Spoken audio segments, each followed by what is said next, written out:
கர்த்தர் உங்களோடு கூட இருப்பாராக. கடந்த மே மாதம் முழுவதும் கர்த்தர் நம்மை நடத்தினார். இனிமேலும் கர்த்தரே நம்மை நடத்துவார். ஹல்லேலூயா, ஸ்தோத்திரம். கொஞ்ச நேரம் கர்த்தரை நாம் ஸ்தோத்திரிப்போம். நம்முடைய போக்கு வரவுகளை எல்லாம் கர்த்தருடைய கருத்திலே ஒப்பு கொடுப்போம். நம்முடைய கொடுக்கல் வாங்கல் எல்லாவற்றும் கர்த்தருடைய கருத்திலே ஒப்பு கொடுப்போம். கர்த்தர் தாமே நம்மை ஆசீர்வதிப்பாராக. ஸ்தோத்திரம் அப்பா, ஸ்தோத்திரம், ஸ்தோத்திரம், ஸ்தோத்திரம். Lord, we praise you, Lord, we thank you, Lord. ஆண்டவரே, உமக்கு நாங்கள் நன்றி செலுத்துகிறோம். ஹல்லேலூயா, ஹல்லேலூயா.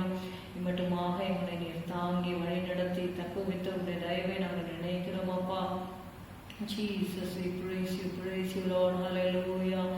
Oh, the blood of Jesus. Oh, the blood of Jesus. Oh, the blood of Jesus. It washes white as snow. Oh, the blood of Jesus. Oh, the blood of Jesus.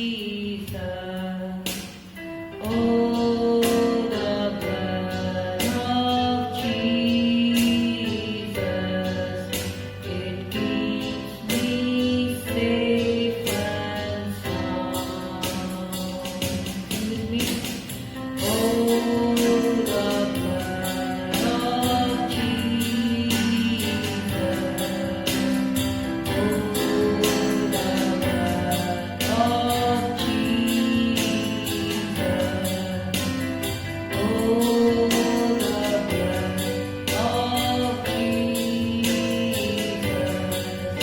It washes white as snow. Oh, the blood of Jesus. Oh, the blood of Jesus. Oh, the blood of Jesus. It keeps me safe and sound. Hallelujah, hallelujah. ஆண்டவரே, இயேசு கிறிஸ்துவின் ரத்தம், ஹல்லேலூயா, ஹல்லேலூயா, எங்களை பாதுகாப்பாகவும் ஆண்டவரே ஆரோக்கியமாகவும் வைத்துக் கொண்டிருக்கிறது. ஹல்லேலூயா. நன்றி அப்பா, நன்றி அப்பா, நன்றி அப்பா. We praise you, Lord, we glorify you. ஹல்லேலூயா. எல்லாரும் உங்களுடைய வாய்களை திறந்து இருக்கிற இடங்களிலே கர்த்தரை நாம் ஸ்தோத்திரிப்போம், துதிப்போம், அவரை நாம் மகிமைப்படுத்துவோம், உயர்த்துவோம். ஹல்லேலூயா. We praise you, we praise you, we exalt you, Lord. Hallelujah, hallelujah. I will extol thee, O Lord, for thou hast lifted me up and hast not made my foes to rejoice over me. Oh Lord my God,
Jesus Jesus Jesus hallelujah. கர்த்தரை துதித்து பாடுவது நமக்கு இன்பமானது. ஹalleluya ஹalleluya. Cast your burden unto Jesus. நீங்கள் அதிக பாரத்தோடு கவலையோடு இருப்பீர்களானால் எல்லா கவலைகளையும் இயேசுவின் மீது நீங்கள் வைத்து விடுங்கள். அதனால தான் இயேசு சொன்னார், வருத்தப்பட்டு பாரம் சுமக்கிறவர்களே நீங்கள் எல்லாரும் என்னிடத்தில் வாருங்கள், நான் உங்களுக்கு இளைப்பாறுதல் தருவேன் என்று சொல்லி இயேசு சொன்னார். ஹalleluya. Cast your burden unto Jesus, for he cares for you. Cast your burden unto Jesus, for he cares for you. Higher, higher, lift up Jesus, higher, higher, higher, higher, lift up Jesus, higher, higher, higher, higher, lift up Jesus, higher, higher, higher, higher, lift up Jesus, higher, higher, lower, lower, lower, Satan, lower, lower, lower, lower, lower, Satan, lower, lower, lower, lower, lower, Satan, lower, lower, lower, lower, lower, Satan, lower, lower. உங்கள் மீது கண்கள் வைத்து கருத்தாய் விசாரிப்பவர் இன்பமின்பம் இயேசு மீது உங்கள் பாரத்தை வைத்திடுங்கள். உங்கள் மீது கண்கள் வைத்து கருத்தாய் விசாரிப்பவர் இன்பமின்பம் இயேசு மீது உங்கள் பாரத்தை வைத்திடுங்கள். ஆர்ப்பரித்து விண்ணேறி உயர்த்துங்கள், உயர்த்துங்கள், இயேசுவை உயர்த்துங்கள். ஆர்ப்பரித்து விண்ணேறி உயர்த்துங்கள், உயர்த்துங்கள், இயேசுவை உயர்த்துங்கள். தோற்கடித்து காலையில் கீழ்ப்படுத்தி வீழ்த்திடுங்கள், சாத்தானையை வீழ்த்திடுங்கள். தோற்கடித்து காலையில் கீழ்ப்படுத்தி வீழ்த்திடுங்கள், சாத்தானையை வீழ்த்திடுங்கள். Cast your burden unto Jesus, for he cares for you. Cast your burden unto Jesus, for he cares for you. Higher, higher, lift up Jesus, higher, higher, come on, higher, higher, lift up Jesus, higher, higher, higher, higher, lift up Jesus, higher, higher, higher, higher, lift up Jesus, higher, higher, lower, lower, lower, Satan, lower, lower, lower, lower, lower, Satan, lower, lower, lower, lower, lower, Satan, lower, lower, lower, lower, lower, Satan, lower, lower. உங்கள் மீது கண்கள் வைத்து கருத்தாய் விசாரிப்பவர் இன்பமிப்பவர் இயேசு மீது உங்கள் பாரத்தை வைத்திடுங்கள். ஆர்ப்பரித்து விண்ணேறி உயர்த்துங்கள், உயர்த்துங்கள், இயேசுவை உயர்த்துங்கள். ஆர்ப்பரித்து விண்ணேறி உயர்த்துங்கள், உயர்த்துங்கள், இயேசுவை உயர்த்துங்கள். தோற்கடித்து காலையில் கீழ்ப்படுத்தி வீழ்த்திடுங்கள், சாத்தானையை வீழ்த்திடுங்கள். தோற்கடித்து காலையில் கீழ்ப்படுத்தி வீழ்த்திடுங்கள், சாத்தானையை வீழ்த்திடுங்கள். Hallelujah, hallelujah, hallelujah. Jesus, we praise you, hallelujah. We praise you, Lord. Thank you, Jesus. Hallelujah, hallelujah. இயேசுவே உம்மை துதிக்கிறோம், துதிக்கிறோம், துதிக்கிறோம். உம்மை நாங்கள் உயர்த்துகிறோம் அப்பா. ஹalleluya, hallelujah. ஷபரபல கரபௌதர பலபூரியம் தரதர பலப. ஹalleluya, hallelujah. கர்த்தரை நாம் ஸ்தோத்திரிப்போம், துதிப்போம். ஹalleluya, hallelujah. Jesus, Jesus, hallelujah. நன்றி, நன்றி, நன்றி அப்பா.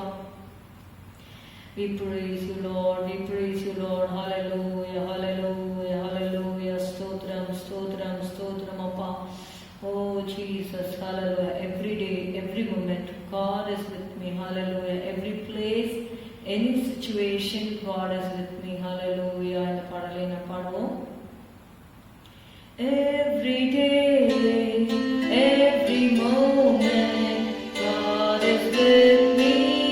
God is with me. Every place, any situation, God is with me. God is with me. No fear in me, no doubt in me. God is with me. God is with me. No fear in me, no doubt in me.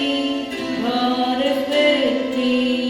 God is with me. Every day, every moment, God is with me. God is with me. Every place, every situation, God is with me.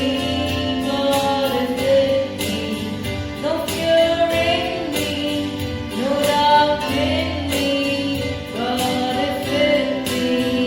God is with me. No fear in me, no doubt in me. God is with me. God is with me. ஒவ்வொரு நாளும், ஒவ்வொரு பொழுதும் தேவன் என்னோடு இருக்கின்றாரே. எந்த இடத்திலும், எந்த நிலையிலும் தேவன் என்னோடு இருக்கின்றாரே. பயமில்லை என்னிலே, சந்தேகமில்லையே, தேவன் என்னோடு இருக்கின்றாரே. பயமில்லை என்னிலே, சந்தேகமில்லையே, தேவன் என்னோடு இருக்கின்றாரே.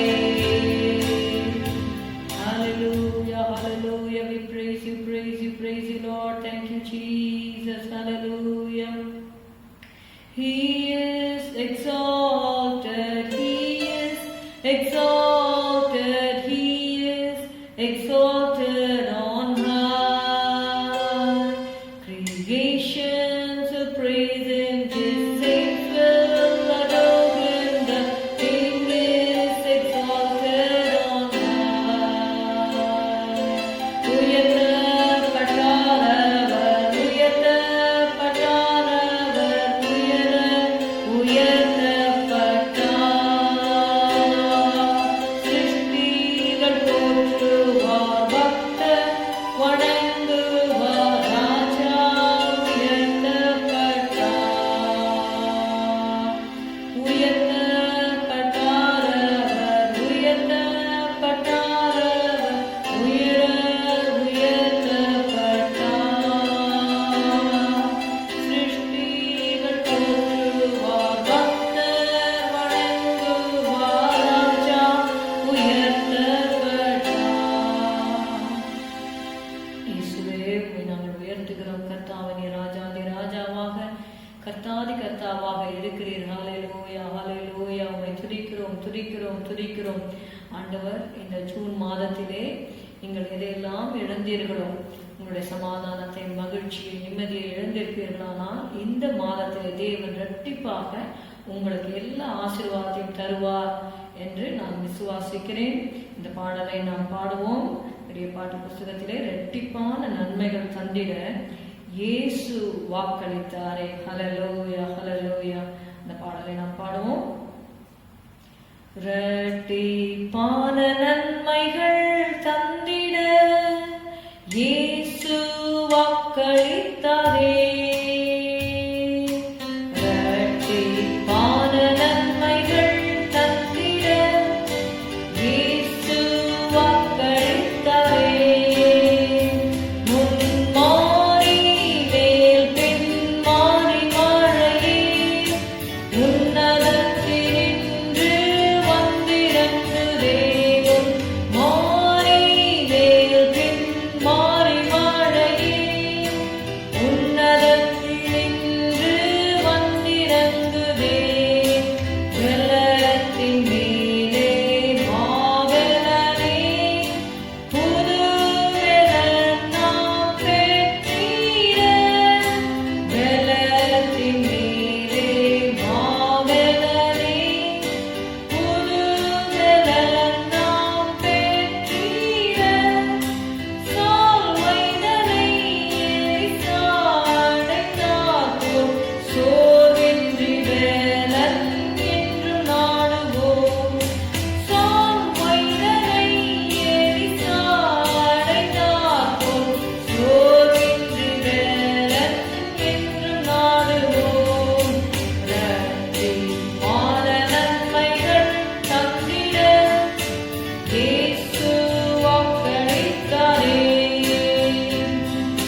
ஹalleluya தேவன் ஊற்றிக் கொண்டிருக்கிறார். ஹalleluya அநேக திருச்சபைகளிலே ஹalleluya ஹalleluya even without the gatherings ஹalleluya ஹalleluya ஹalleluya ஊழியர்களுக்கென்று தனி கிருபை தேவன் வைத்திருக்கிறார். ஹalleluya ஹalleluya ஹalleluya ஆபகுக் சொன்னது போல மந்தையிலே ஆடுகளே இல்லை, மந்தையே இல்லாமல் போனாலும் நான் கர்த்தருக்குள் மகிழ்ச்சியாயிருப்பேன் என்று சொல்லி ஹalleluya ஆபகுக் சொல்லுகிறது போல ஹalleluya ஹalleluya ஹalleluya ஹalleluya ஊழியர்களை கர்த்தர் ஒரு பிரத்யேக மகிழ்ச்சியினால கர்த்தர் நிரப்பி இருக்கிறார். ஹalleluya ஷபாரி கரதர பலபௌரியம் தரி கரதர பலபரபா thy word is a rejoicing unto my heart. hallelujah hallelujah hallelujah கர்த்தர் ஊழியர்களை அக்கினி ஜுவாலைகளாகவும் செய்கிறார் என்ற வார்த்தையின்படி hallelujah hallelujah ரீபா கத்து ரீபா நாம ஷிகரதர பலபரியா hallelujah hallelujah the Lord is filling the servants of God with a double portion of anointing. hallelujah in these last days hallelujah hallelujah Rafah ஷிகரதரபா அந்த பின்மாறி மழைக்காக வேண்டிக் கொண்டிருந்ததினாலே hallelujah இந்த நாட்களில் பின்மாறி மழையை தேவன் ஊற்றிக் கொண்டிருக்கிறார். hallelujah hallelujah thank you Jesus thank you Lord hallelujah பலத்தின் மேல் பலன் hallelujah hallelujah ஷபதரபரபா கிருபையின் மேல் கிருபை hallelujah மகிமையின் மேல் மகிமை hallelujah பரிசுத்தம் பரிசுத்தமே hallelujah பலத்தின் மேல் பலனே கிருபையின் மேல் கிருபை மகிமை மேல் மகிமை பரிசுத்தம் பரிசுத்தமே என் வாழ்வில் பரிசுத்தம் பரிசுத்தமே hallelujah பலத்தின் மேல் பலனே கிருபையின் மேல் கிருபை மகிமையின் மேல் மகிமை பரிசுத்தம் பரிசுத்தமே என் வாழ்வில் பரிசுத்தம் பரிசுத்தமே ஹalleluya ஹalleluya எல்லைகளை ஹalleluya பெருகச் செய்கிற தேவன் ஹalleluya ஹalleluya ஹalleluya ஷபரி கரபதர பலவரப ஹalleluya ஹalleluya பலத்தின் மேல் பலன் கிருபையின் மேல் கிருபை ஹalleluya மகிமையின் ஸ்தோத்திரம் ஸ்தோத்திரம் ஸ்தோத்திரம். இந்த நாளிலே கூட கர்த்தருடைய வாக்கு தத்தத்திற்கு நேராக நாம் செல்வோம். Hallelujah. The title for this promise message is double portion. Hallelujah. The Lord is going to bless you with a double portion of anointing, double portion of all the blessings which you have been eagerly waiting for. இந்த நாளின் செய்திக்கு ஆதாரமாக வாக்குத்தத்தமாக 2 ராஜாக்களை நாம் எடுத்துக்கொள்வோம். Let us turn to 2 Kings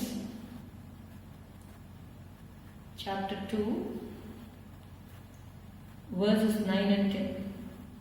2 ராஜாக்கள் 2ஆம் அதிகாரம் 9-10 வசனங்கள். அவர்கள் அக்கறைப்பட்ட பின்பு எலியா எலிசாவை நோக்கி, நான் உன்னை விட்டு எடுத்துக்கொள்ளப்படும் முன்னே நான் உனக்கு என்ன செய்ய வேண்டியது? நான் உனக்கு செய்ய வேண்டியது என்ன கேள் என்றான். அதற்கு எலிசா, உம்மிடத்தில் உள்ள ஆவியின் வரம் எனக்கு இரட்டிப்பாய் கிடைக்கும்படி வேண்டுகிறேன் என்றான். மறுபடியும் வாசிக்கிறேன். அவர்கள் அக்கறைப்பட்ட பின்பு எலியா எலிசாவை நோக்கி, நான் உன்னை விட்டு எடுத்துக் கொள்ளப்படும் முன்னே நான் உனக்கு செய்ய வேண்டியது என்ன கேள் என்றான். அதற்கு எலிசா, உம்மிடத்தில் உள்ள ஆவியின் வரம் எனக்கு இரட்டிப்பாய் கிடைக்கும்படி வேண்டுகிறேன் என்றான். 10ஆம் வசனம். அதற்கு அவன், அரிதான காரியத்தை கேட்டாய். உன்னை விட்டு நான் எடுத்துக்கொள்ளப்படுகையில் என்னை நீ கண்டால் உனக்கு கிடைக்கும், இல்லாவிட்டால் கிடையாது என்றான். ஸ்தோத்திரம் ஆண்டவரே, இந்த வாக்குத்தத்தத்திற்காக நாங்கள் உமக்கு நன்றி செலுத்துகிறோம். கர்த்தாவே, உம்மை துதிக்கிறோம் துதிக்கிறோம் துதிக்கிறோம் ஆண்டவரே. ஹல்லேலூயா. all the promises of God are conditional. ஹல்லேலூயா ஆண்டவரே, உம்முடைய வாக்குத்தத்தங்கள் எல்லாமே நிபந்தனைக்கு உட்பட்டதா இருக்கிறது என்பதை நாங்கள் அறிந்திருக்கிறோம். கர்த்தாவே, ஸ்தோத்திரம் ஸ்தோத்திரம். அந்த நிபந்தனைகளை நாங்கள் நிறைவேற்றும் பொழுது ஆண்டவரே, உம்முடைய வார்த்தையை எங்களுடைய வாழ்க்கையிலே கர்த்தாவே நீர் பலிக்க பண்ணுகிறவராய் இருக்கிறீர் ஆண்டவரே. ஸ்தோத்திரம் ஸ்தோத்திரம். உமக்கு நன்றி செலுத்துகிறோம் அப்பா. இயேசுவே, நாங்கள் உம்மை துதிக்கிறோம் துதிக்கிறோம். இந்த வார்த்தைகளை உம்முடைய கரத்திலே நாங்கள் வைக்கிறோம். இந்த வார்த்தைகளை கொண்டு உம்முடைய சத்தியத்தை நீர் எங்களுக்கு போதிப்பீரார். இயேசுவின் நாமத்தில் பிதாவே, ஆமேன் ஆமேன். இங்கே நம்ம எலிசாவை குறித்து நம்ம வாசிக்கிறோம். அவர் எலியா என்கிற ஒரு லீடரை, ஒரு ப்ராஃபட்டை அவர் பின்பற்றுகிறார் என்று சொல்லி நம்ம பார்க்கிறோம். கர்த்தர் எலிசாவுக்கு எலியாவை ஒரு தலைவனாக ஏற்படுத்தி வைத்திருந்தார். And Elisha is to be the successor of Elijah. எலியாவுக்கு பின்பாக அந்த ஊழியத்தை நிறைவேற்றும்படியாக தேவன் எலிசாவை தெரிந்து கொண்டார் என்று சொல்லி நம்ம பார்க்கிறோம். இந்த passage actually we are going to meditate from chapter 2 verses 1 to 10. அதாவது 1 to 10 வரைக்கும் உள்ள வசனங்கள் பார்க்க போறோம். இந்த 2ஆம் அதிகாரத்துல அநேக வசனங்கள் நம்ம தியானிக்க போகிறோம். நேரம் அனுமதிக்கிறபடியாக சில சத்தியங்களை இந்த நாளிலே நாம் கற்றுக்கொள்வோம். கர்த்தருடைய ஆதரவில் நாம் காத்திருப்போம். எப்பயுமே தேவனுடைய சமூகத்தில் வரும் பொழுது, கர்த்தருடைய வசனங்கள் சொல்லப்படும் பொழுது நம்ம கூர்ந்து நம்ம கவனிக்க வேண்டிய அவசியம் நமக்கு இருக்கிறது. So 3 things we are going to meditate in this passage. முதலாவதாக first, அதாவது 3 points, அந்த பாயிண்ட்ஸ் நான் உங்களுக்கு சொல்லிடுறேன். அதுக்கப்புறமா நம்ம என்ன பண்ணலாம்னா we will look into the context. Okay, first is we are going to see about Elisha's sincerity. Okay, Elisha's sincerity or loyalty. Second is Elisha's steadfastness. அவனுடைய அந்த விடாமல் பின்பற்றுகிற ஒரு தன்மை, Elisha's steadfastness. Third is Elisha's sight. எலிசாவின் பார்வையை குறித்து நம்ம பார்க்க போகிறோம். First is Elisha's sincerity, அவருடைய or his loyalty. எலிசா எப்படி தன்னுடைய ஒரு தலைவனை பின்பற்றினார். How was his sincerity? We are going to see how was he is sincere to his leader.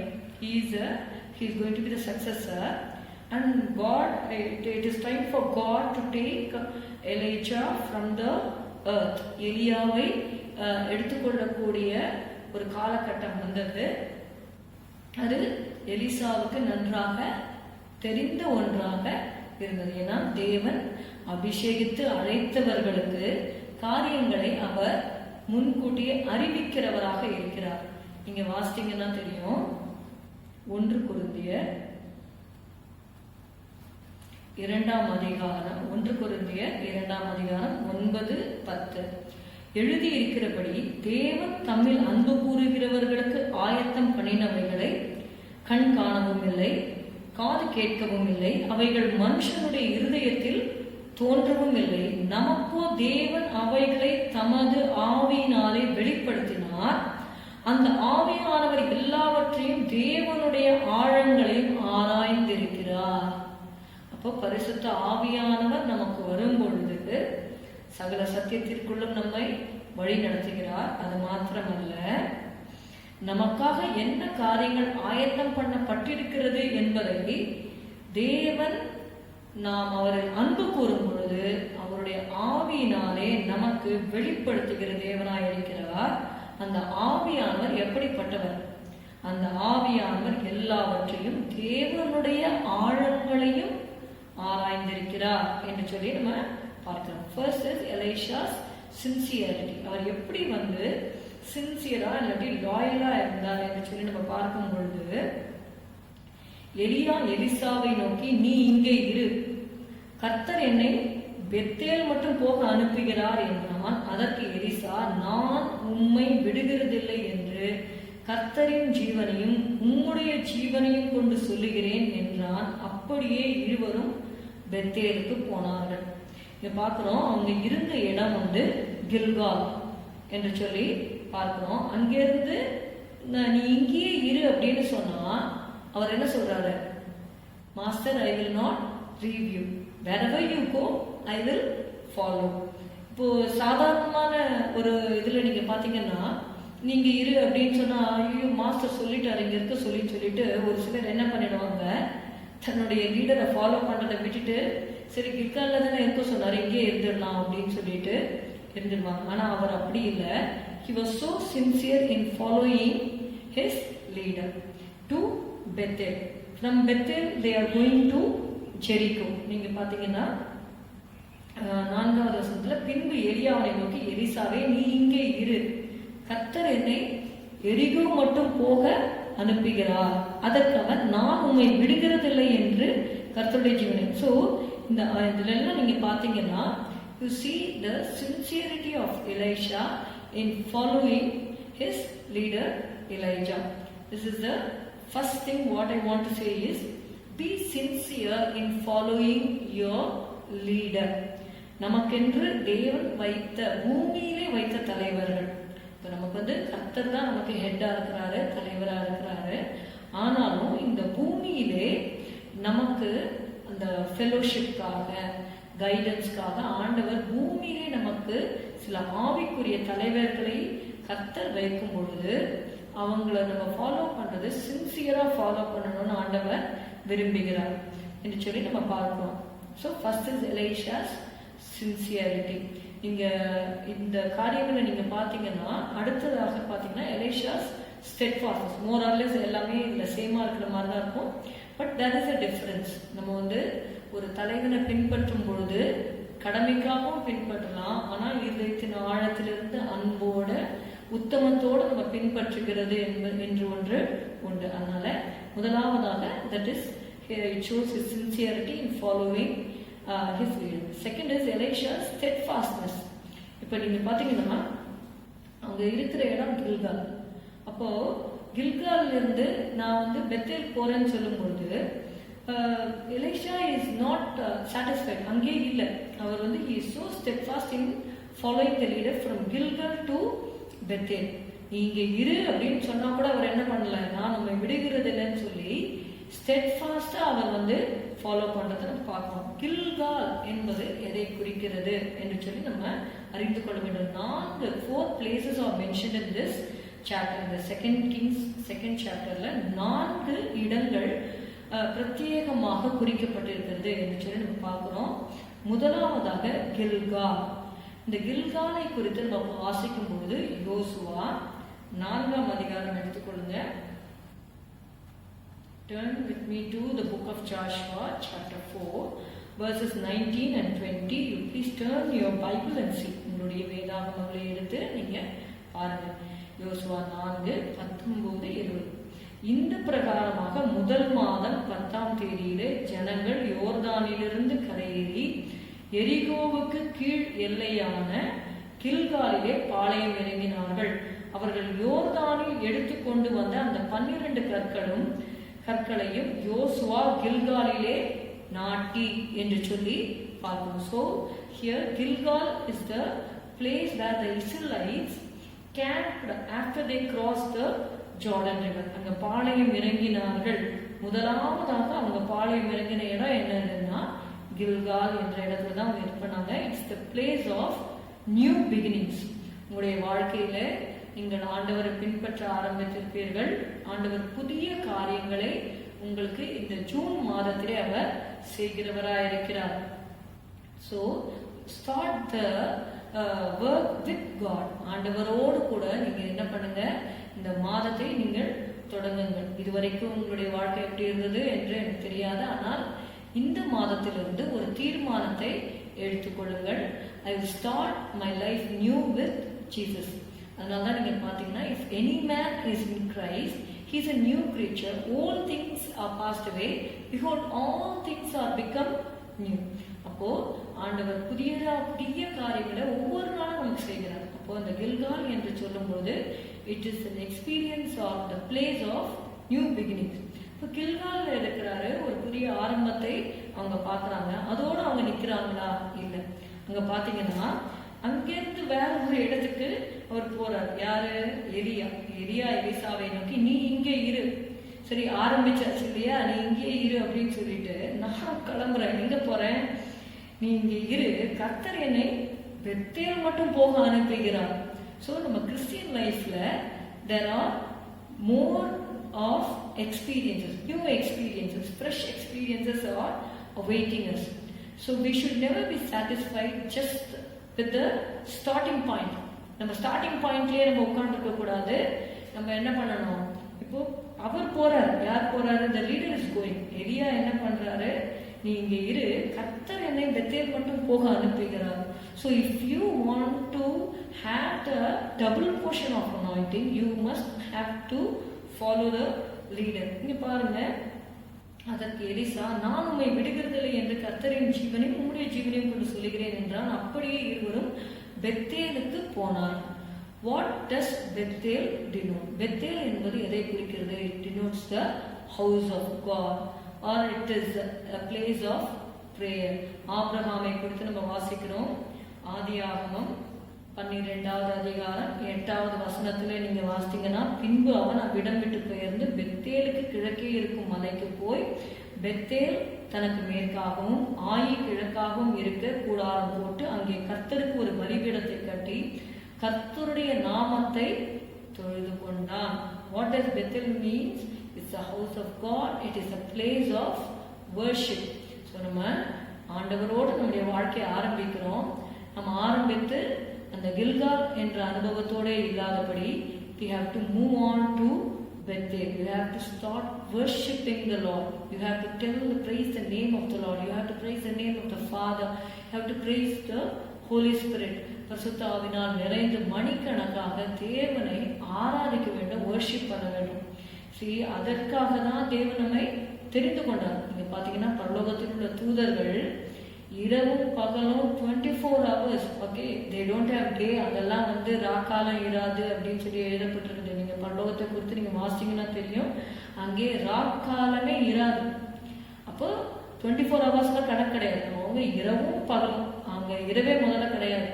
ஆனா நமக்கு அண்டர்ஸ்டாண்டிங்காக அதுல எழுதப்பட்டிருக்கிறது, அவங்க துதித்து கொண்டே இருப்பாங்க அப்படின்னு சொல்லி. Even right now that is what is going in heaven. Heaven is full of praises and worship. Okay, and God is worthy of it. அதனால அந்த அனுபவத்திற்குள்ளாக, தேவனை ஆராதிக்கிற ஆராதிக்கிற அனுபவத்திற்குள்ளாக நம்ம கடந்து வர வேண்டும். எப்ப நம்ம ஆராதிப்போம், நமக்குள்ள ஒரு கிரேட்ஃபுல் ஹார்ட் இருந்தாதான் நம்ம என்ன பண்ணுவோம், கர்த்தரை ஆராதிப்போம். ஆண்டவரே, நீர் எனக்கு இவ்வளவு நன்மைகளை செய்தீரே, எவ்வளோ காரியங்களை எனக்கு செய்தீரே என்று சொல்லி ஆண்டவருக்குள்ள ஒரு நன்றியுள்ள இருதயத்தோடு நம்ம என்ன பண்ணணும், ஆராதிக்கணும். அது மாத்திரமல்ல, who is God? He is full of love, he is full of compassion. அப்போ அவருடைய குணாதிசயங்களை சொல்லி நம்ம அவரை ஆராதிக்க வேண்டும் என்று சொல்லி பார்ப்போம். இது ஆபிரகாம் மாத்திரமல்ல, யாக்கோபுடைய வாழ்க்கையிலும் பார்த்தீங்கன்னா he had the experience of worshiping God. Genesis 28ல நீங்க பார்த்தீங்கன்னா 17 to 19 அவன் பயந்து, அதாவது ஆதியாகமம் 28, 17, 19 வசனங்கள்.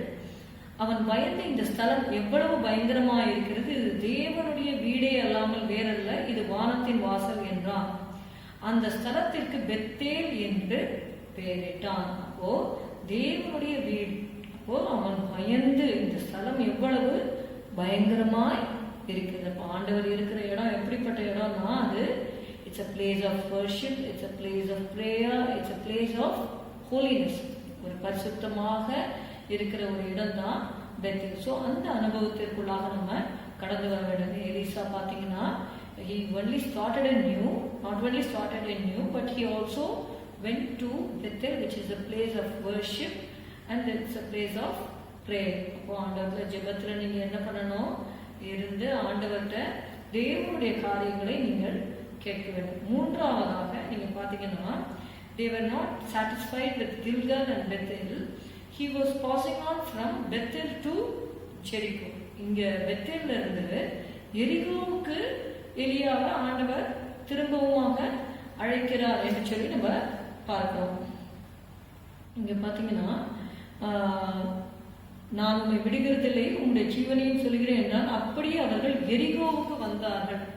பின்பு எலியா அவனை நோக்கி, எலிசாவே நீ இங்கே இரு, கர்த்தர் என்னை எரிகோ மட்டும் போக அனுப்புகிறார். 4th verse, 4வது வசனத்துல. இப்போ எரிகோவுக்கு அவங்க வராங்க என்று சொல்லி பார்க்கிறோம். எதற்காக பாத்தீங்கன்னா, இந்த பெத்தேல், கில்கால் இங்கெல்லாம் பாத்தீங்கன்னா the sons of the prophets were there. அதே மாதிரி எரிகோவிலையும் பாத்தீங்கன்னா the sons of the prophets, அதாவது தேவன் எலியாவை எடுத்துக்கொள்ள போகிறாரு. அதனால அந்த தீர்க்கதரிசிகளின் புத்திரர் அவர்களுக்கு எலியா ஒரு லீடரா இருந்தார் என்று சொல்லி பார்க்கிறோம். அவங்களையும் போய் என்ன பண்ணணும், விசுவாசத்துல ஸ்திரப்படுத்தி அவர்களுக்கு ஆலோசனைகளை சொல்லும்படியாகவும் எலியா அந்த இடங்களுக்கு சென்றார் என்று சொல்லி பார்க்கிறோம். எரிகோ எதை குறிக்கிறது அப்படின்னு சொல்லி பாத்தீங்கன்னா, உங்களுக்கு தெரியும், எரிகோவில் நடந்த சம்பவங்கள் உங்களுக்கு தெரியும். எரிகோவில் அது அடைப்பட்டு இருந்தது, ஒரு பெரிய மதில் சுவர் இருந்தது. They couldn't go inside Jericho. So God said, you come round that place 6 times. ஒரு நாளைக்கு ஒரு தடவை சுத்தி வரணும், 7வது நாள் 7 முறை சுத்தி வரணும் அப்படின்னு சொல்லி ஆண்டவர் சொன்னாங்க. அப்போ அவர்கள் அப்படி சுற்றி வந்து கடைசியில அந்த 7வது நாள்ல 7 முறை சுற்றி வந்த பின்பாக இங்க பாத்தீங்கன்னா அவர்கள் ஆர்ப்பரித்தார்கள் என்று சொல்லி பார்க்கிறோம். So Jericho is a place of praise. அதாவது நம்ம ஆண்டவரை துதிக்கிற ஒரு இடம் தான் எரிகோ என்று சொல்லி நம்ம பார்க்கிறோம். சங்கீதம் 5:11 வாசிக்கிறோம். சங்கீதம் 34:1 நமக்கு தெரியும். 34:1 I will bless the Lord at all times, his praise shall continually be in my lips. கர்த்தரை நான் எக்காலத்திலும் ஸ்தோத்திரிப்பேன், அவர் துதி எப்போதும் என் வாயில் இருக்கும். எப்பொழுதும் ஆண்டவரை துதிக்க நாம் கடமைப்பட்டிருக்கிறோம். அந்த எரிகோவின் அனுபவம் என்ன, நம்ம கர்த்தரை துதித்து தடைகளை நாம் மேற்கொள்ள வேண்டும் என்று சொல்லி பார்க்கிறோம். சங்கீதம் 47, சங்கீதம் 47:1 சகல ஜனங்களை கைகொட்டி தேவனுக்கு முன்பாக கம்பீர சத்தமாய் ஆர்ப்பரியுங்கள் என்று சொல்லி எழுதப்பட்டிருக்கிறது. 32:11 நீங்க வாசித்தீங்கன்னா, நீதிமான்களை கர்த்தருக்குள் மகிழ்ந்து களி கூறுங்கள், செம்மையான இருதயம் உள்ளவர்களே நீங்கள் எல்லாரும் ஆனந்த முழக்கமிடுங்கள் என்று சொல்லி பார்க்கிறோம். சங்கீதம் 5:11 உம்மை நம்புகிறவர்கள் யாவரும் சந்தோஷித்து எந்நாளும் கம்பீரிப்பார்களாக, நீர் அவர்களை காப்பாற்றுவீர், உம்முடைய நாமத்தை நேசிக்கிறவர்கள் உண்மையில் களி கூறுவார்களாக என்று சொல்லி பார்க்கிறோம். போய் எரிகோ எதை நமக்கு குறிக்கிறது, கர்த்தரை நாம் துதிப்பதற்கு ஏதுவாக அந்த இடம் நமக்கு குறிக்கிறது. அது மாத்திரம் இல்லை, ஜோஷுவா 6:21, யோசுவா 6:21 நம்ம வாசிக்கிறோம். பட்டணத்தில் இருந்த புருஷரையும் ஸ்திரீகளையும் வாலிபரையும் கிழவரையும் ஆடு மாடுகளையும் கழுதைகளையும் சகலத்தையும் பட்டய பெருக்கினால் சங்காரம் பண்ணினார்கள். இவங்க எல்லாத்தையும் சங்காரம் பண்ணாங்கன்னு சொல்லி பார்க்கணும். எரிகோவில் இருக்கிற எதையுமே நீங்க எடுத்துக்கொள்ளக்கூடாது அப்படின்னு சொல்லி சொன்னாரு. 19வது வசனத்துல சகல வெள்ளியும் பொன்னும் வெண்கலத்தினாலும் இரும்பினாலும் செய்யப்பட்ட பாத்திரங்களும் கர்த்தருக்கு பரிசுத்தமானவைகள், அவைகள் கர்த்தரின் பொக்கிஷத்தில் சேரும் என்றான். ஸோ இந்த வெள்ளி பொண்ணு இதெல்லாம் மட்டும் ஆண்டவருடைய ஆலயத்திற்கு அவர்கள் கொடுத்தாங்க. அது கர்த்தருக்கு பரிசுத்தமானதா இருந்தது. மற்றபடி அந்த எரிகோ எதை குறிக்கிறது? இதெல்லாம் இந்த ஸ்திரீகள் வாலிபர் கிழவர் ஆடுகள் மாடுகள்லாம் சங்காரம் பண்ணணும் அப்படின்னு சொல்லும்போது வாட் டஸ் இட் ரெப்ரசன்ட்? அது எதை குறிக்கிறது என்றால் பாவத்தை குறிக்கிறது. ஆண்டவர் பாவம் அப்படின்னு சொல்லி வந்துருச்சுன்னா சகலத்தையும் பட்டய பெருக்கினால் சங்காரப்பட்டாங்க. You should never show mercy to sin. பாவம் என்று சொல்லி வரும்பொழுது அதுக்கு நம்ம என்ன பண்ணக்கூடாது? இரக்கம் காண்பிக்க கூடாது. It must be destroyed completely. அதுதான் எரிகோ நமக்கு கற்றுக் கொடுக்கிறது. அந்த அனுபவத்தை நம்ம பெற்றுக்கொள்ள வேண்டும். பார்த்தீங்கன்னா எலிசாவுடைய வாழ்க்கையில அவருக்கு நியூ பிகினிங்ஸ் இருந்தது. He had a life of worship and prayer. மாத்திரமல்ல எரிகோவின் அனுபவம், he destroyed the sin in life, and also he was a man who praised God. தேவனை துதிக்கிற ஒரு தீர்க்கதரிசியாக அவர் காணப்பட்டார் என்று சொல்லி பார்க்கிறோம். கடைசியாக நீங்க பாத்தீங்கன்னா 4வது இடம் இங்க குறிக்கப்பட்டிருக்கிறது. இந்த எரிகோவில் கூட நீங்க பாத்தீங்கன்னா எரிகோ 5வது வசனம், எரிகோவில் இருந்த தீர்க்கதரிசிகளின் புத்திரர் எலிசாவின் இடத்தில் வந்து, இன்றைக்கு கர்த்தர் உனக்கு தலைமையாயிருக்கிற உன் எஜமானை உன்னை விட்டு எடுத்துக்கொள்வார் என்பது உனக்கு தெரியுமா என்று அவனை கேட்டார்கள். அதற்கு அவன், எனக்கு தெரியும், சும்மா இருங்கள் என்றான். அப்போ இவ்வளவு கஷ்டப்பட்டு ஆண்டவர் எலிசா எலியாவை பின்பற்றி கொண்டு போகிறார். ஏற்கனவே எலியாவே என்ன சொல்றாரு? நீ இங்கே இரு, என்ன கர்த்தர் கூப்பிடுறாரு அப்படின்னு சொல்லி he is just trying to avoid Elisha. நம்மளால என்ன பண்ணுவோம்னு தெரியல அந்த சிச்சுவேஷன்ல. ஆனா நீங்க பாத்தீங்கன்னா அப்ப கூட அவர் சலித்து போகாம தன்னுடைய லீடரை ஃபாலோ பண்ணிட்டு போறாரு. That it self is with great difficulty he is following. ஆனா அங்கேயும் நீங்க பாத்தீங்கன்னா 3வது வசனத்திலையும், அப்பொழுது பெத்தேலில் இருந்த தீர்க்கதரிசிகளின் புத்திரர் எலிசாவின் இடத்தில் வந்து, இன்றைக்கு கர்த்தர் உனக்கு தலைமையா இருக்கிற உன் எஜமானை உன்னை விட்டு எடுத்துக்கொள்வார் என்பது உனக்கு தெரியுமா என்றார்கள். அதற்கு அவன், எனக்கு தெரியும், சும்மா இருங்கள். இந்த 3வது வசனத்துல பாக்குறோம். 5வது வசனத்திலையும் நம்ம அதை பாக்குறோம். நீங்க பாத்தீங்கன்னா யோர்தானுக்கு போறாங்க. அங்கேயும் இதேதான். அந்த தீர்க்கதரிசியின் புத்திரர் 50 பேர் போய் தூரத்திலே பார்த்து கொண்டு நின்றார்கள் என்று சொல்லி பார்க்கிறோம். அவங்க they are trying to intimidate Elisha. ஆனா எலிசாவுக்கு ஏற்கனவே தெரியும் கர்த்தர் எலியாவை எடுத்துக்கொள்ள போகிறார். அதுதான் நான் உங்களுக்கு 1 கொரிந்தியர் சொன்னேன்.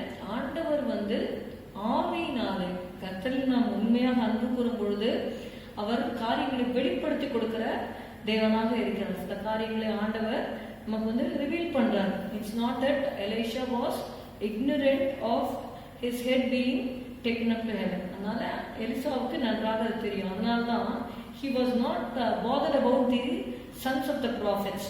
அந்த தீர்க்கதரிசிகளின் புத்திரர் அவங்களுக்கு இவ்வளவோ இடைஞ்சல் எல்லாம் பண்ணி அவரை இன்டிகிரேட் பண்ண நினைச்சா கூட அதை பத்தி அவர் கவலைப்படல. எனக்கு தெரியும், நீங்க சும்மா இருங்க.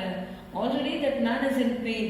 That Elijah is going to be taken up and he is going to be separated from the master forever. இல்லையா? இந்த பூமியில ஒரு தலைவன் நம்மோட இருக்கிறது ஒரு பெரிய ஒரு பாதுகாப்பு.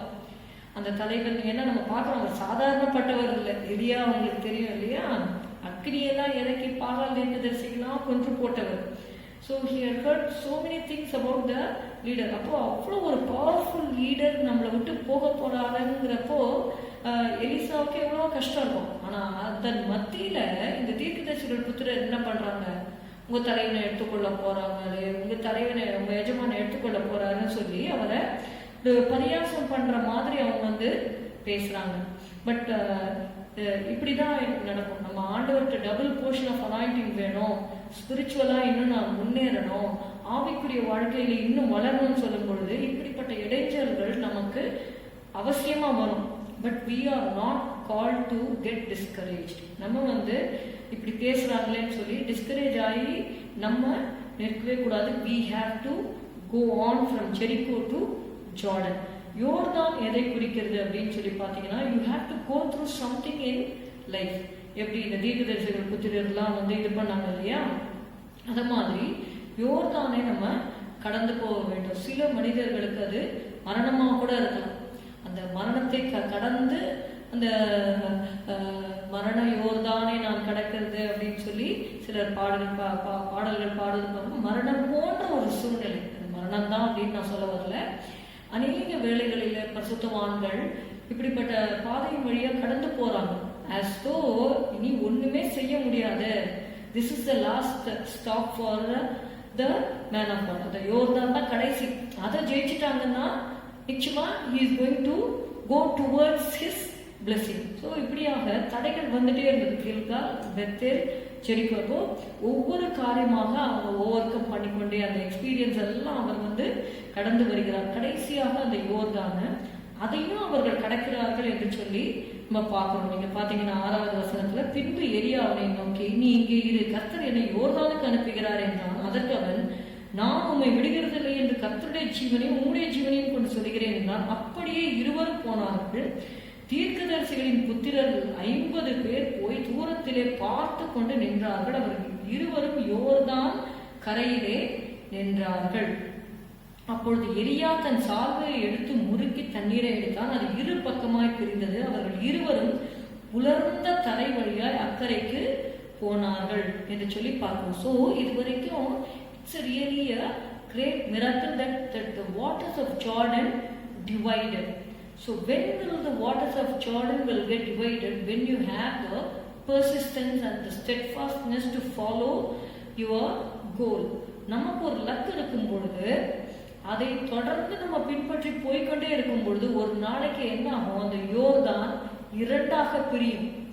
நமக்காக இயேசு மரணத்தை உத்தரித்தார். The death of Christ will divide the waters which are standing as a hindrance in our life. இதை நீங்கள் தீர்க்க தரிசனமாக எடுத்துக்கொள்ளுங்கள்.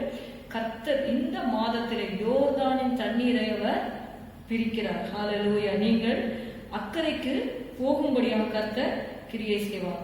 You are going to march towards the blessing which God has prepared for you.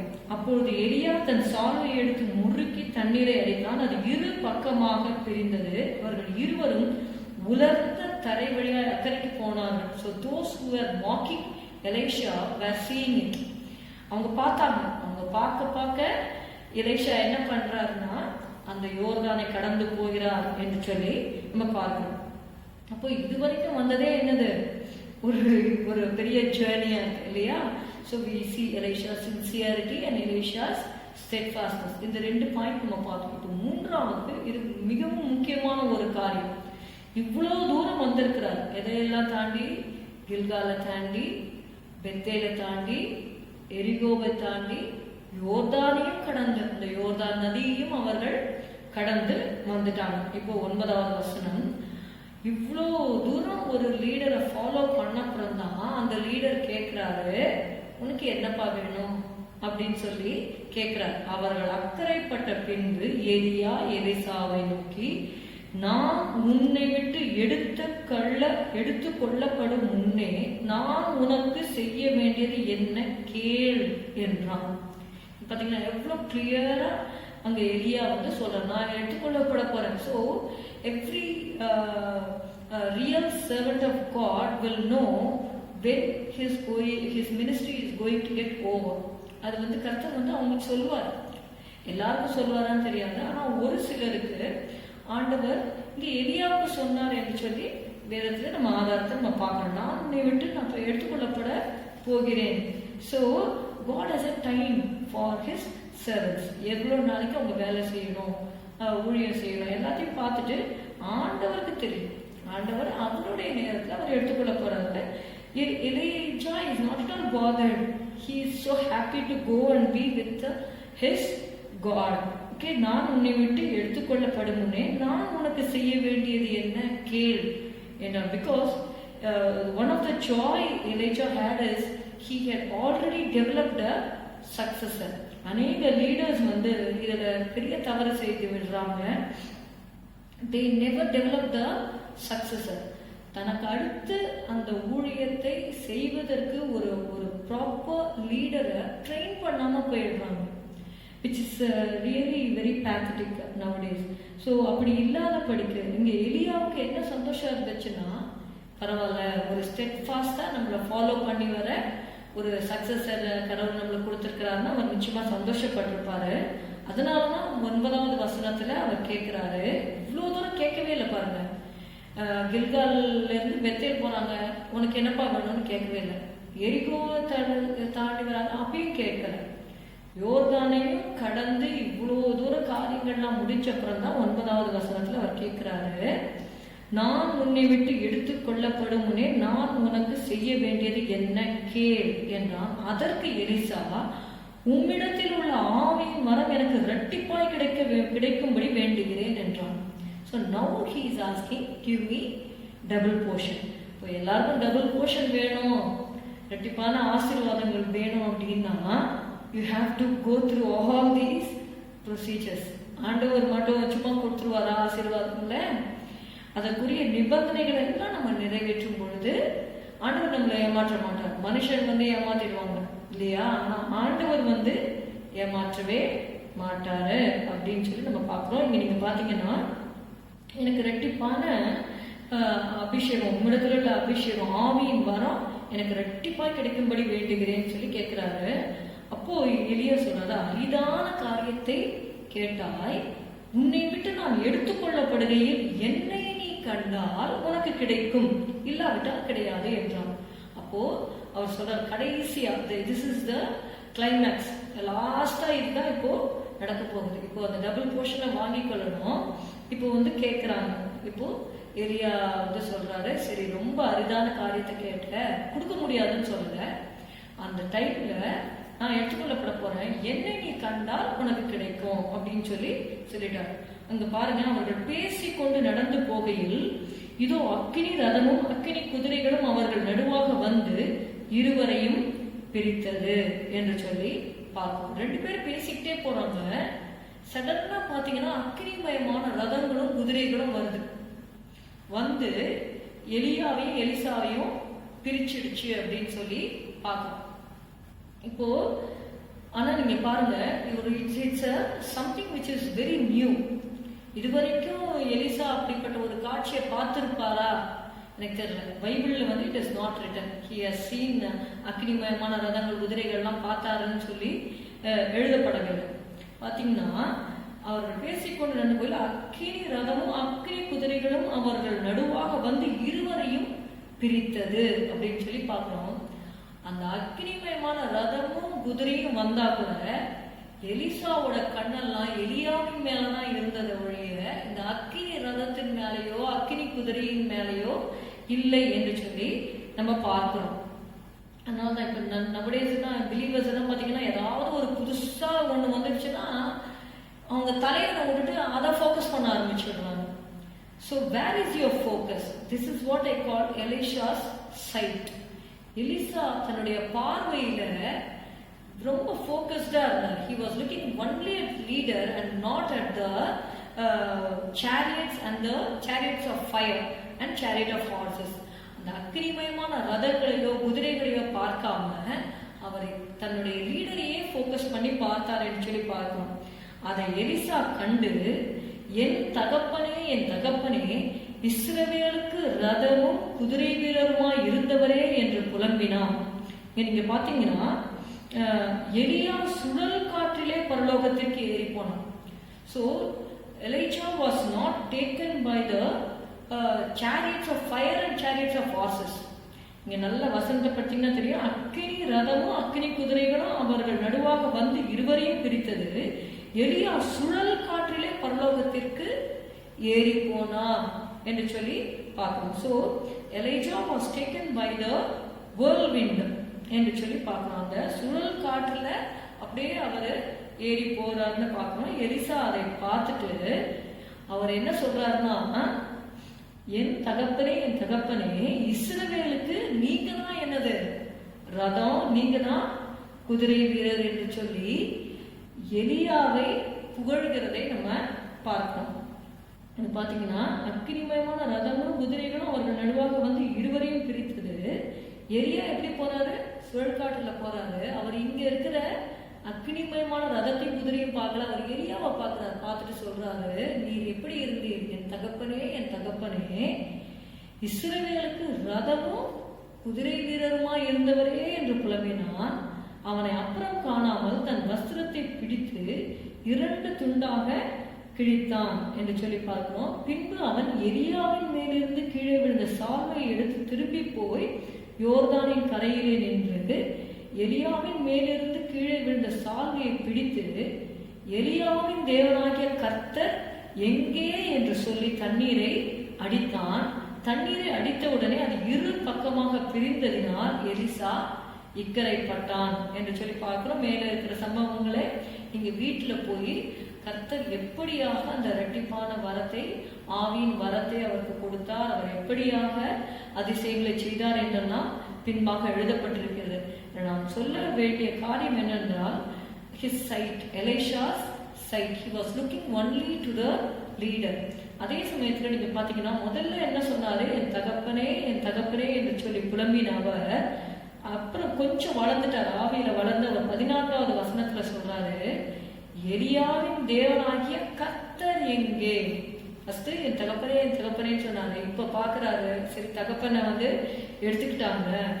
அப்போ ஆனாலும் அந்த எலியாவின் தேவனாகிய கர்த்தர் உயிரோட தானே இருக்கிறாருன்னு சொல்லி அவரை கூப்பிடுறாரு. எலியாவின் தேவனாகிய கர்த்தர் எங்கே என்று சொல்லி அந்த எலியாவின் மேலிருந்து கீழே விழுந்த சால்வையை எடுத்து, இந்த தடவை எலியா செய்தது போல அப்படியே அந்த சால்வையை முறுக்கலாம் இல்லை. நீங்க 8வது வசனத்துல பாத்தீங்கன்னா, அப்போ எலியா தன் சால்வை எடுத்து முறுக்கி தண்ணீரை அடிக்கிறான். ஆனா இங்க பாத்தீங்கன்னா எலியாவின் தேவனாகிய கர்த்தர் எங்கே என்று சொல்லி தண்ணீரை ஜஸ்ட் அடிக்கிறான், அவ்வளவுதான். முறுக்கெல்லாம் இல்லை, ரொம்ப கஷ்டப்பட்டெல்லாம் அந்த வேலையை செய்யும். தண்ணீரை அடித்தான். தண்ணீரை அடித்த உடனே அது 2 பக்கமாக பிரிந்ததினால் எலிசா இக்கரைப்பட்டான் என்று சொல்லி பார்க்கிறோம். அவருடைய வாழ்க்கையிலே அவர் இரட்டிப்பான ஆசீர்வாதத்தை பெற்றுக்கொண்டார் என்று சொல்லி பார்க்கிறோம். நம்முடைய வாழ்க்கையில கூட we learn 3 things: Elisha's sincerity, Elisha's steadfastness and Elisha's sight. அப்போ நம்ம வாழ்க்கையில நம்ம how do we follow our leaders, அது மாத்திரமல்ல how do we follow the Lord. நம்ம ஆண்டவர்கிட்ட சில காரியங்களை கேட்கிறோம், அது வந்து உடனடியாக அந்த ஆசீர்வாதத்தை ஆண்டவர் கொடுத்து விடுகிறது இல்லை. God sees our sincerity, God sees our steadfastness. அந்த அனுபவங்கள் எல்லாம் இப்போ சொல்லப்பட்டபடி அந்த கில்கால் என்று சொல்லும்போது அந்த நியூ பிகினிங்ஸ், அது மாத்திரமல்ல பெத்தேல் என்று சொல்லும்போது it's a place of worship and prayer. அதுக்கப்புறம் நீங்க எரிகோவை பார்க்கும்போது it's place of praise and you have to destroy the sin completely. Then you have to pass through Jordan, some of the experience which God would have kept in your life. அதெல்லாம் அந்த test எல்லாம் pass பண்ண பிறகு கர்த்தர் என்ன பண்றாரு, உனக்கு இப்ப என்ன வேணும் அப்படின்னு சொல்லி ஆண்டவர் கேட்டு நம்மை ஆசீர்வதிக்கிறார். அதுலயும் பாத்தீங்கன்னா என்னை கண்டாயனா, அப்போ your eyes must always be focused on Jesus. அதனால எபிரேயர் 12 நம்ம வாசிக்கிறோம், மேகம் போன்ற இத்தனை திரளான சாட்சிகள் நம்மை சூழ்ந்து கொண்டு இருக்க, விசுவாசத்தை துவக்குகிறவரும் முடிக்கிறவருமா இருக்கிற இயேசுவை நோக்கி அப்படின்னு சொல்லி எழுதப்பட்டிருக்கு. மேகம் போன்ற திரளான சாட்சிகள் இருக்கு, மேகம் போன்ற திரளான சாட்சிகளை நோக்கி உங்களுடைய ஓட்டத்தை ஓடுங்கன்னு சொல்லி ஆண்டவர் எழுதல. இல்ல அக்கம் பக்கத்துல இருக்கிறவங்கள பார்த்தெல்லாம் ஓட சொல்லல. ஆண்டவர் சொல்றாரு, மேகம் போன்ற இத்தனை திரளான சாட்சிகள் நம்மை சூழ்ந்து கொண்டிருந்தாலும் விசுவாசத்தை துவக்குகிறவரும் முடிக்கிறவருமா இருக்கிற இயேசுவை நோக்கி நமக்கு நியமித்திருக்கிற ஓட்டத்திலே பொறுமையோட ஓடக்கடவோம் என்று சொல்லி பார்க்கிறோம். இந்த மாதத்திலே கர்த்தர் உங்களுக்கு இரட்டிப்பான அந்த ஆசீர்வாதத்தை கர்த்தர் தரும்படியாக நான் ஜெபிக்கிறேன். ஒரு ஹிம் நம்ம பாடி நம்ம முடிக்கலாம். எல்லாமே ஆண்டவருடைய கரத்துல இருக்கு. அந்தந்த நேரத்திலே நாம் ஆண்டவருடைய பாதையிலே நாம் நடக்கும் பொழுது கர்த்தர் the Lord will lead us step by step. Okay, இந்த பாட்டை நாம் பாடுவோம். I need not ask what time will bring, while to my Savior's hand I cling.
கூட கர்த்தாவே ஸ்தோத்திரம் அப்பா.